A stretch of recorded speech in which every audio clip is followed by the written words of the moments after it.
كيكة الرواني أو كيك البسبوسة من أجمل وأبسط وأخف الكيكات اللي ممكن ناكلها أو نعملها. أوقات كتير بنعملها وبتختلف القوام بتاعها أو طعمها باختلاف المقادير. هقول لكم النهاردة على طريقتين ليها وإيه نتيجة الطريقتين دول عشان تعملوها بالطريقة المفضلة ليكم بأبسط مكونات وأظبط مقادير ليها. هتعملوها في البيت في 10 دقايق على إيدينا كده بسرعة من غير مضرب ولا خلاط. أول مرحلة عندي هضرب البيض والسكر مع بعض. هكون محضرة 3 بيضات بدرجة حرارة الغرفة وكوباية سكر. السكر كده بتاعها مظبوط لأن لسه بنستخدم لها شربات. فانيليا نوع كويس، باودر أو سايلة مش هتفرق معانا. وهضرب على إيدي كده بسرعة لحد ما أحس إن السكر داب تحت إيدي كويس والبيض والسكر اختلطوا مع بعض وادوني مزيج وقوام كده انسيابي ما فيهوش أي تكتلات. في الوقت ده هكون محضرة كوباية من الزبادي أو من اللبن الرايب. كوباية الزبادي مش بتكمل الكوباية اللي أنا بعاير بيها دي، فبزود عليها شوية حليب عشان أظبط المقدار بتاعي. وبعدين كوباية من المادة الدهنية بتاعتي، سمنة على زيت أو زيت بس أو زبدة متدوبة كده مع سمنة مع زيت.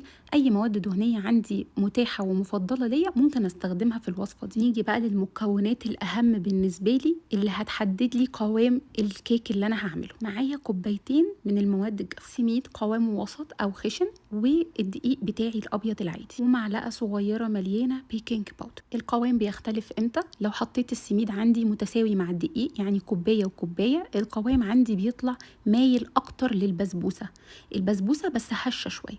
ولو حطيت كوباية وربع دقيق وقللت شوية السميد، يعني خليت السميد هو اللي كوباية الا ربع أو نص كوباية، القوام عندي بيطلع مايل أكتر للكيك وأعلى وأهش أكتر في الصينية. هوريكم النتيجتين في الآخر. بضيف ربع كوباية من جوز الهند آخر حاجة، وبخلط المكونات كلها مع بعض لحد ما بوصل للقوام ده. قوام هتحسوا ان هو خفيف سنة، بس لما بتقعد شوية على ما نحضر الصينية بتاعتي القوام هيتقل اكتر شوية. وهنا هبتدي هحضر الشربات بتاعي. شربات الرواني بيكون وسط، يعني ولا تقيل ولا خفيف، ودافي مش بارد ولا سخن. كوبايتين سكر عليهم كوباية وربع مية وشريحة ليمونة، وبرفعها على النار بيبدأ يغلي 5 دقايق بالظبط، وبحط رشة فانيليا وبطفي عليه. حضرت الصينية بتاعتي دي صينية مقاس 30، بدهنها دهنة زيت بسيطة وأبطنها بدقيق زي الكيك بالظبط، وبصب الخليط. بكون مسخنة الفرن بتاعي من الأول خالص على درجة حرارة 180، وبدخل الصينية بتاعتي في الرف اللي في النص. بتاخد تقريبا 25 دقيقة، وببتدي أشم ريحتها.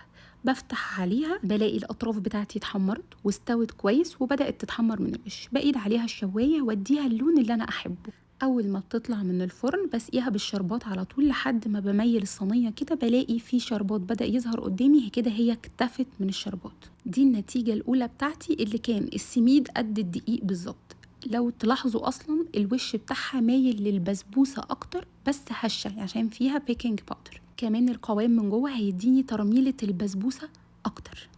بزينها كده بشوية جوز هند، ده الشكل المتعارف عليها، وبسيبها تهدى وتبرد تماما وتشرب الشربات بتاعها. لو عايزة الوش يكون مقرمش زي ما هو ما بغطيهاش. لو عايزاها أطرى شوية بعد ما بسقي الشربات بغطيها دقيقتين 3 كده وهي بتتشرب، وبعدين بشيل الغطا بتاعي. شايفين بقى النتيجة عاملة ازاي؟ مقرمشة من تحت ومحمرة حلوة قوي ومحمرة من فوق وواخدة الهشاشين بتاع الكيك. دي الرواني اللي مايلة اكتر للبسبوسة زي ما اتفقنا، وشربتها ومقدار سكرها مظبوط جدا، ما نغيرش اي حاجة في المقادير بتاعتنا. نشوف بقى نتيجة الرواني لو زودت الدقيق عن السميد. واضح جدا ان هي مايلة لصينية الكيك اكتر، كمان بتكون اعلى في السمك بتاعها، وقوامها من جوه وملمسها وطعمها أشبه وأقرب للكيك شوية. دول الطريقتين للرواني المظبوطين جدا تعملوا فيهم المفضلة بالنسبة لكم. أنا كده خلصت كيك الرواني بتاعي النهاردة خلاص. متأكدة من سهولتها وبساطتها وقد إيه فتحت نفسكم عليها وظبطت لكم مقاديرها. هتقوموا تجربوها. ألف هنا وعافية على قلبكم وقلب ولادكم مقدما، ومع ألف سلامة.